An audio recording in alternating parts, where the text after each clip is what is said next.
Hi, I'm Dallas Dickinson, Director of Production on Star Wars The Old Republic, the new story-driven MMO from BioWare and LucasArts.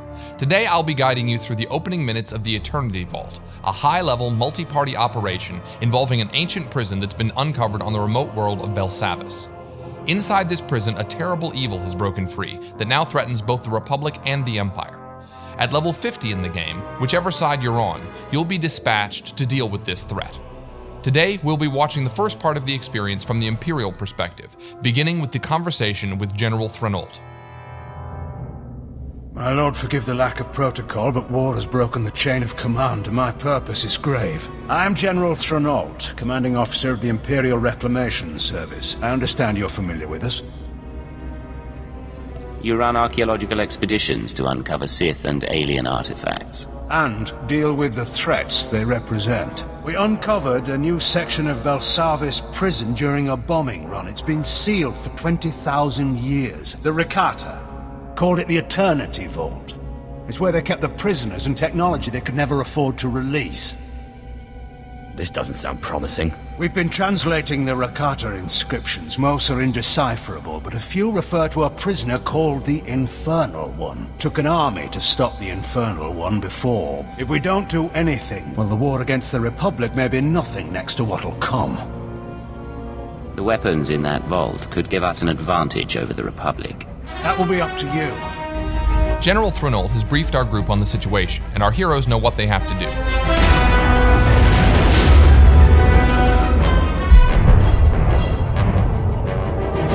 Within Belsavis atmosphere, proceeding to surface. All hands prepare for enemy fire. The Eternity Vault defenses are active. Coming into Belsavis' atmosphere, the Imperial ship has come under fire from the prison turrets and is going down. The players must get to the escape pods. Each player takes his or her own pod to land at different points on the planet's surface. Weather conditions are extreme on this part of Belsavis. Players have to run through the snowstorm to gather up around a burning escape pod. Enter my domain. Children unknowing, they will serve. That voice belongs to the Infernal One. He knows our heroes have come for him, and he has prepared his prison fortress to repel their attack. Our players wisely take a moment to activate any abilities that can give the group defensive and offensive bonuses. They're going to need them.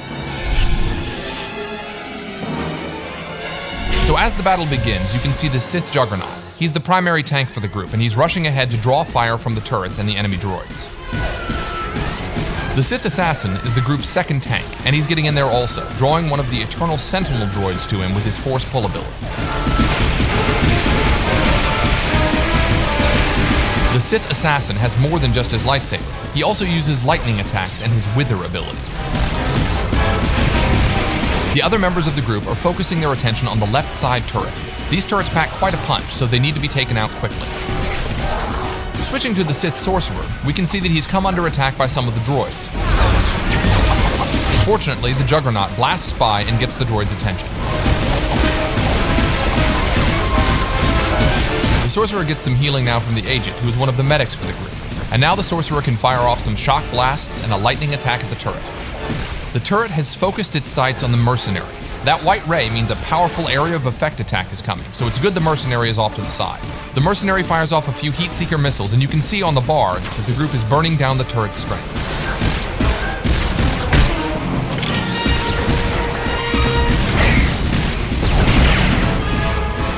The majority of the group is now focused on taking out the remaining droids, while off in the distance, the Sith Marauder works on weakening that second turret.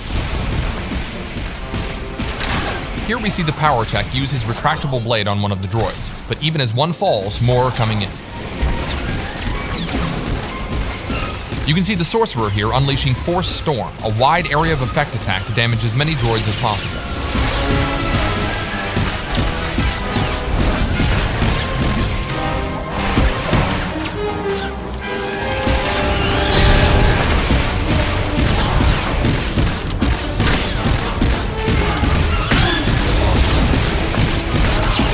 Alright, the last of the droids is down.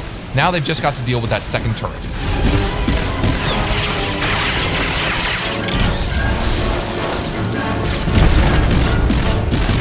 And with one last barrage of missiles, that's down too. My finest creation, machine of machines. Metal enemies forces welded together, an allied toward Before they enter the Eternity Vault, the Infernal One has another surprise for the group. This is going to be a harder fight. The Sith Juggernaut force charges in to kick things off. We switch perspectives to the Operative, who's already firing off some heals. Note that he's got larger icons to show group members' health, front and center. A nice UI option for medics. So far, so good. The Juggernaut and Assassin are keeping the droid's attention while the others lay down damage from range. The Annihilation droid has laid down a sweep there to blast back the group members who were standing too close. Now here's where it gets complicated. When the droid starts firing off those swarms of missiles, that's deadly. Fortunately, the group knows this, and you can see them taking cover behind the destroyed turret. So most of the group is hiding, but the Juggernaut and Assassin are actually able to withstand this kind of firepower, so they're just charging right back in.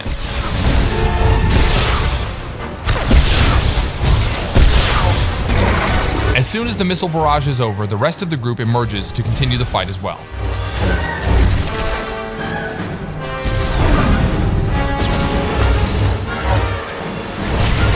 We switch to the Sith Sorcerer, who keeps his distance and keeps a steady flow of lightning streaming out to weaken the droid.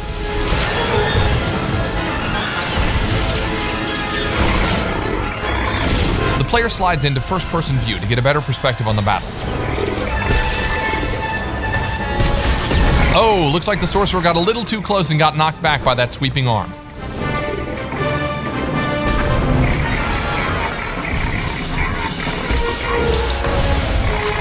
Now the droid is beginning another bombardment with his rockets. This time the group doesn't hide, however, and instead collapses in and keeps fighting. It's critical here that the healers use area of effect heals on the entire group. Even so, that's a lot of damage very quickly and the Marauder goes down. Luckily, the second Sorcerer, skilled in healing, has reanimation, which revives downed group members even in the midst of battle.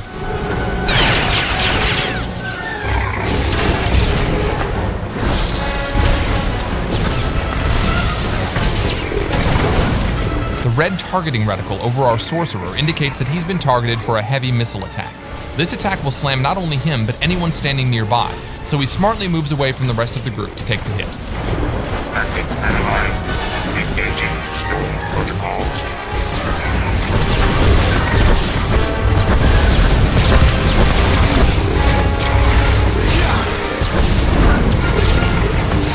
Ouch! Another swing from the Annihilation droid's cannon sends the Juggernaut flying.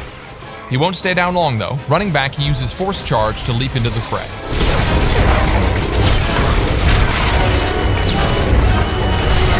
Our heroes maintain their blistering assault, chipping away at the droid's health.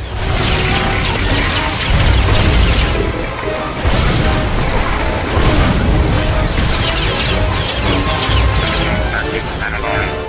Engaging stolen protocols.